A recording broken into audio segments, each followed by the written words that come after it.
que l'immunothérapie, c'est très bien, mais elle aura ses limites. Pourquoi? Parce que le cancer, c'est un phénomène d'étape aussi, n'est-ce pas? Parce que je pense, que Laurent Schwartz pense également, c'est que la modification mitochondriale est la première, n'est-ce pas? Elle ne contribue pas à tous les cancers. Elle permet à une cellule de devenir immortelle. C'est déjà un premier pas, car à ce moment-là, la cellule précancéreuse a toute la durée, tout le temps devant elle, tout le temps de la vie de l'individu, pour acquérir de nouvelles mutations causées par l'environnement. Donc le cancer, c'est une origine multifactorielle à ce point de vue-là. Mais le départ, c'est, ce que je pense en tout cas, c'est l'immortalisation de cellules. Alors ça se voit au laboratoire, ça ne se voit pas chez les cliniciens, n'est-ce pas? On a tous pour le moment des cellules immortelles, des cellules précancéreuses dans notre organisme, mais qui sont contrôlées, notamment par le système immunitaire. Donc il y a une série d'étapes, et c'est bien de taper, bien sûr, sur la rénovation du système immunitaire, mais il y a des limites. La cellule cancéreuse est une des inventions perpétuelles. Elle joue avec tout le génome, tous les gènes de la cellule. Oui, mais si d'une certaine façon on touche ce mécanisme producteur de sucre, on touche au mécanisme fondamental qui est à l'origine du cancer. C'est le mécanisme qui permet à la cellule cancéreuse de fonctionner. J'ai bien compris. Mais il y a un événement encore plus précoce, qui est cette modification des mitochondries qui fonctionne mal, n'est-ce pas? Alors, donc là, l'origine, on ne sait pas. C'est peut-être pour moi, c'est un agent étranger, ou alors c'est une mutation. Alors Laurent Schwartz, est-ce que vous avez travaillé sur l'origine? J'ai pas travaillé sur l'origine. Ce que disait Otto Warburg, donc il y a bien longtemps maintenant, c'est que dans tous les cancers, la mitochondrie ne fonctionne pas. Et que vous avez différentes façons de léser la mitochondrie, les agents infectieux, les produits toxiques, et ainsi de suite. Donc vous avez un point de passage obligatoire. Ce que l'on voit, c'est que tout ce que l'on décrit dans le cancer, que ce soit sa densité dont vous parliez avant, son pH et ainsi de suite, sont probablement une conséquence de cet effet Warburg-là et de la mitochondrie qui ne marche pas. On a une façon qui n'est pas encore complètement au point de relancer la mitochondrie et on a ouvert une boîte de Pandore. Après, le reste n'est pas forcément à ma main non plus. Vous n'allez pas vous en sortir comme ça parce qu'il faut que vous m'expliquiez pour quelle raison ce système aussi simple n'est pas adopté par tout le monde. Je n'arrive pas à comprendre. Je vous dis, j'ai interrogé un certain nombre de cancérologues, j'entends leur scepticisme, et bon, je ne suis pas cancérologue, je ne suis pas un spécialiste de biologie, je ne suis qu'un petit journaliste, mais quand j'entends ça, je me dis, qu'est-ce qui bloque? Il y a bien quelque chose qui bloque. Alors expliquez-moi pourquoi ce que vous proposez n'est pas entendu. Ce qui bloque, c'est la peur. La peur c'est la peur du changement de paradigme, de la changement économique qui va avec, la peur de tous ces changements. C'est ça qui fait peur aux gens. Ce qui fait peur aux gens... Aux gens, c'est pas les gens, c'est les cancérologues. À une partie des cancérologues, parce que comme tout le monde, les cancérologues, ce n'est pas un groupe monolithe, il y a des gens qui ne sont pas tous ayant la même opinion. C'est quelque chose qui fait envie aux patients. Et au fond, derrière ça, il y a une réécriture de la biologie qui est fascinante, qui est de revenir à des choses infiniment plus simples que ce que l'on avait, le rendement énergétique, la pression, et d'arriver à refaire de la biologie ce qu'elle n'est qu'une branche de la physique. Et c'est ça aussi qui est important, c'est une réécriture dans le registre d'une simplification redoutable de la biologie à de la physique. Et je vous rappelle que le mot de médecin en anglais c'est physician, ça veut dire le physicien. Et aujourd'hui, on a un système où il y a des gens qui ont peur, je parle des médecins, il y a des gens qui ne connaissent pas non plus la subtilité du cycle de Krebs, et il y a de quoi s'y perdre, et ça c'est normal. Qu'est-ce que c'est ?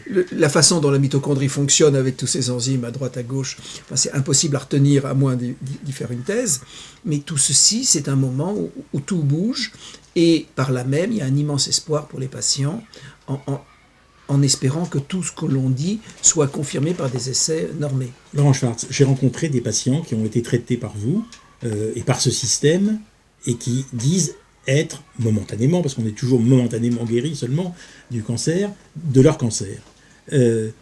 Pourquoi est-ce que tout ça n'est pas connu et pourquoi est-ce que tout ça ne fait pas l'objet, au fond, d'une réunion de consensus des professions cancérologiques pour essayer, au fond, d'utiliser de façon massive la chose? Est-ce que les essais cliniques que vous proposez ne sont pas suivis?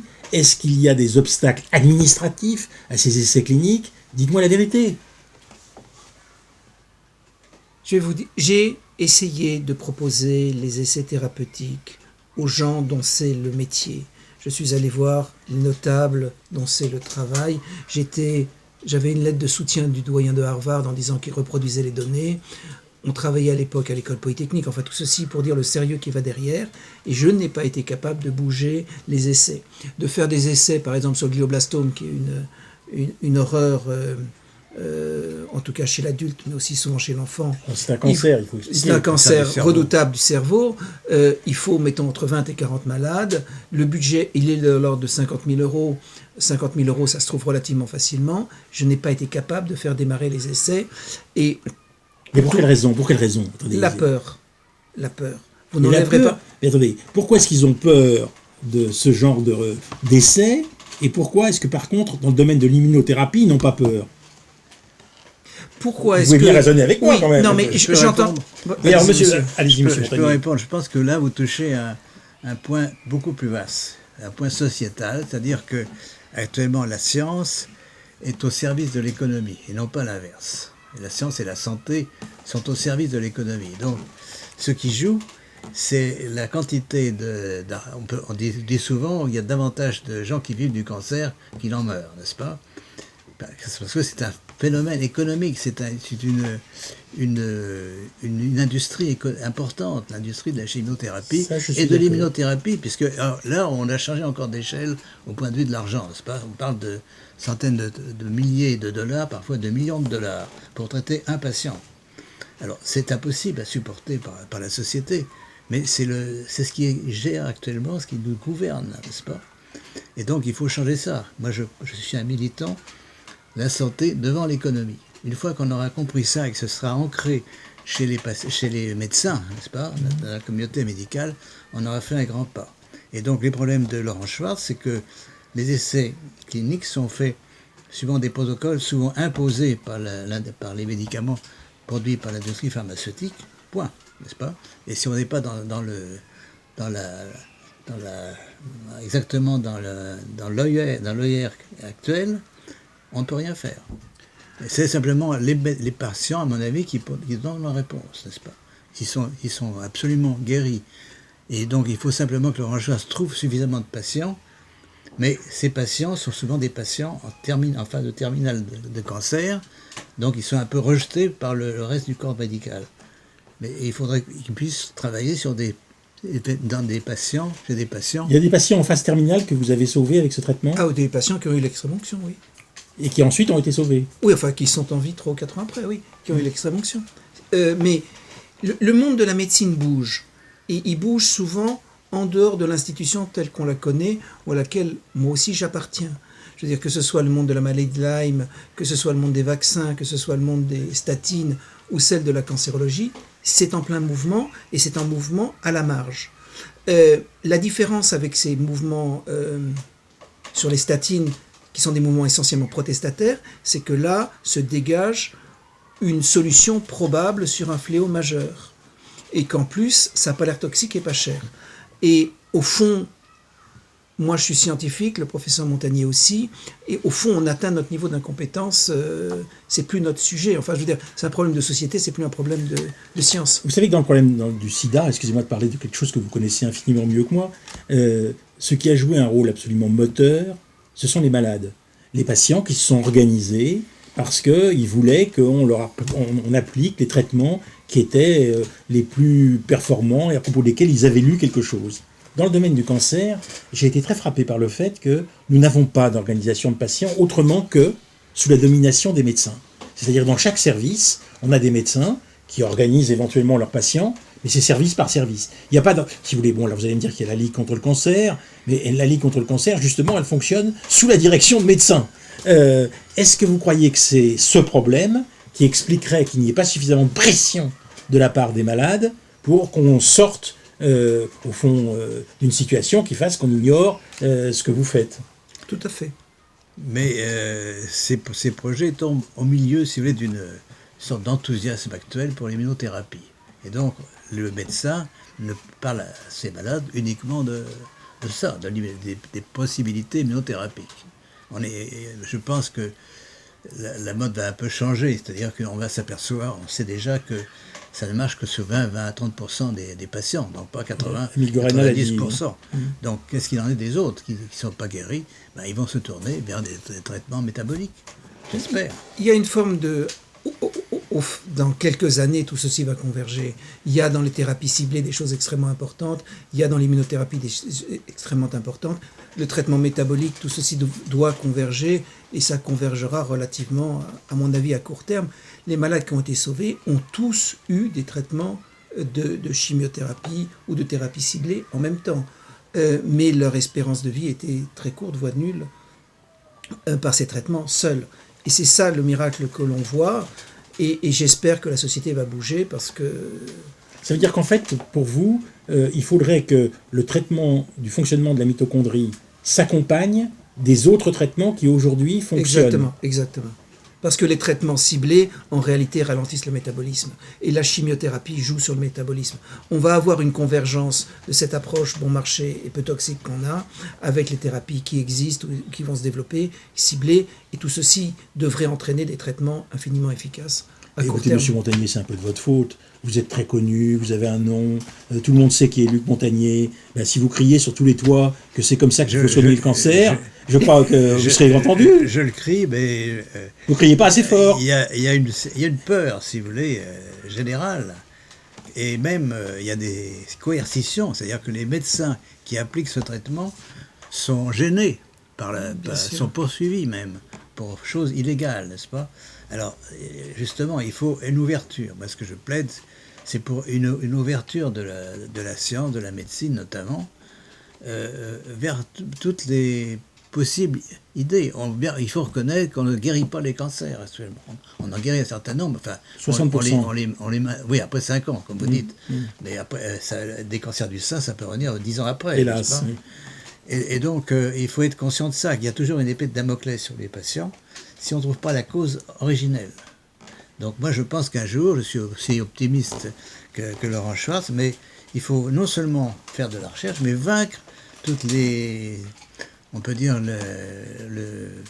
ce que j'appelle l'obscurantisme scientifique, n'est-ce pas? C'est-à-dire, on croit en des dogmes et on ne bouge pas.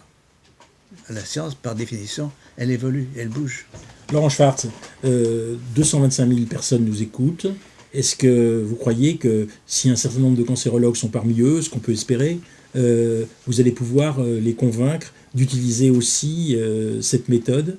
Je crois qu'il y a déjà pas mal de cancérologues qui le font, qu'il y a plein de médecins qui font ce genre de thérapeutique et qui rapportent des effets totalement positifs. Je crois que maintenant, il va falloir faire des essais normés, parce que c'est la seule façon de prouver les choses, et surtout améliorer ce qu'on a, parce que pour l'instant, il y a encore des progrès à faire. Merci à tous les deux. Alors je rappelle que le livre de Laurent Schwartz s'appelle Cancer, un traitement simple et non toxique. Les premiers succès du traitement métabolique, c'est chez Thierry Soucard.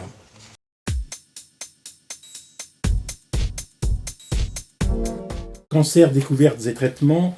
Notre troisième partie avec deux invités, le professeur Jean Michon, vous êtes président de la Société française d'oncologie pédiatrique, vous êtes cancérologue à Curie depuis fort longtemps.